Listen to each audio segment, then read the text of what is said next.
And welcome to गायरांस family. कैसे हैं आप सभी लोग? आप सभी का स्वागत है। मैं राखी तिवारी ऑफिशियल ब्लॉग में आप सभी का स्वागत करती हूं। आप सभी कैसे हैं? आप लोग कमेंट सेक्शन में ज़रूर बताइएगा।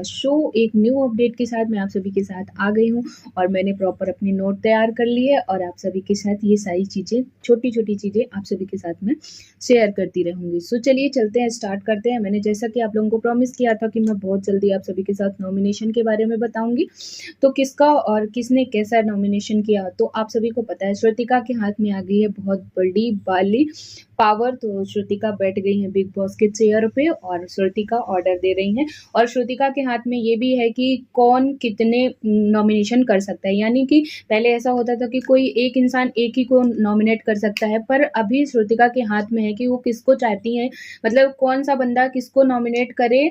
वो श्रुतिका के हाथ में है, कितने नॉमिनेशन कर सकता है। मतलब एक इंसान कई नॉमिनेशन कर सकता है, शायद 2 या 3 नॉमिनेशन कर सकता है। तो जो उनके फ्रेंड होंगे उनके हाथ में ज़्यादा पावर देंगी कि वो 1 या 2 कर सकते हैं। जो उनके फ्रेंड कम होंगे उनको 1 नॉमिनेशन का देंगी और जो नहीं होंगे उनको चांस ही नहीं देंगी। जाहिर सी बात है, बिग बॉस का गेम है तो ऐसा ही खेला जाएगा। चलिए चलते हैं और मैंने अपनी नोट तैयार कर ली है और आप सभी के साथ शेयर करते हैं कि क्या क्या कैसे, मतलब किसने किसको नॉमिनेट किया। तो सबसे पहला जो नॉमिनेशन है बिग बॉस का, वो शहजादा ने किया है रजत को लेके। जैसे उनकी फाइट के बाद उनका नॉमिनेशन जरूरी ही है और मुझे नहीं लगता कि रजत को चांस मिलेगा नॉमिनेट करने का किसी को। तो शहजाद ने कर दिया है रजत को नॉमिनेट और उनको शायद एक ही नॉमिनेशन मिला है क्योंकि उन्होंने सिर्फ रजत का नाम लिया। और शिल्पा जी ने चाहत को किया है पहला नॉमिनेशन, यानी कि उनको 1 से ज्यादा का मिल चुका है पावर। मैंने बताया था कि शिल्पा जी और चाहत की फाइट अच्छी खासी चल रही है, तो शिल्पा जी के और भी नॉमिनेशन हो सकते हैं। नेक्स्ट कौन होगा ये देखने के काबिल होगा। दूसरा, ईशा ने किया है पहला करण को। करण का और ईशा का कोई लड़ाई मुझे खास दिखाई नहीं दिया, बट अविनाश की फ्रेंड है ईशा, इसीलिए वो करण मतलब उन्हीं के अकॉर्डिंग बातें कर रहे हैं कि आप जिस तरीके से अविनाश से आपने बातें की, वो उनकी बहन को लेके ऐसे कुछ बोला था, तो उसके अकॉर्डिंग उन्होंने बोला कि मैं करण को करती हूँ। और करण को शायद 1 से ज्यादा नॉमिनेशन करने का ऑप्शन मिला है, तो करण ने पहला नाम अविनाश का लिया है।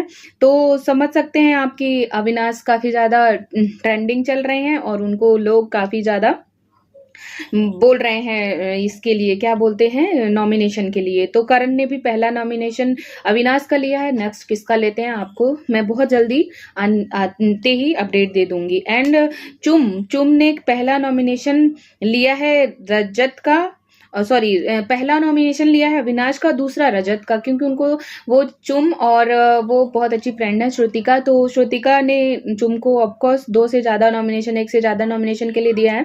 तो पहला उन्होंने अविनाश का नाम लिया, दूसरा उन्होंने रजत का नाम लिया है। उन्होंने अविनाश को लेके बोला है कि उनको बात करने की तमीज नहीं है और रजत को भी ऐसा ही कुछ बोला है। और नायरा ने किया है रजत को। तो नायरा ने बोला कि मैं मजाक मस्ती कर रही थी। तो रजत का एक कमेंट आता है कि आप अपने घर में मजाक मस्ती करिए, यहाँ लिमिट में बात करिए, ऐसा करके कुछ रजत ने उसको रिप्लाई किया है।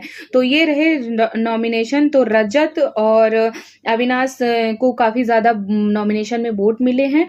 तो आप लोगों को ये अपडेट कैसी लगी आप लोग कमेंट सेक्शन में जरूर बताइएगा। Please do subscribe my channel and like, share and comments. Bye bye, take care to all of you.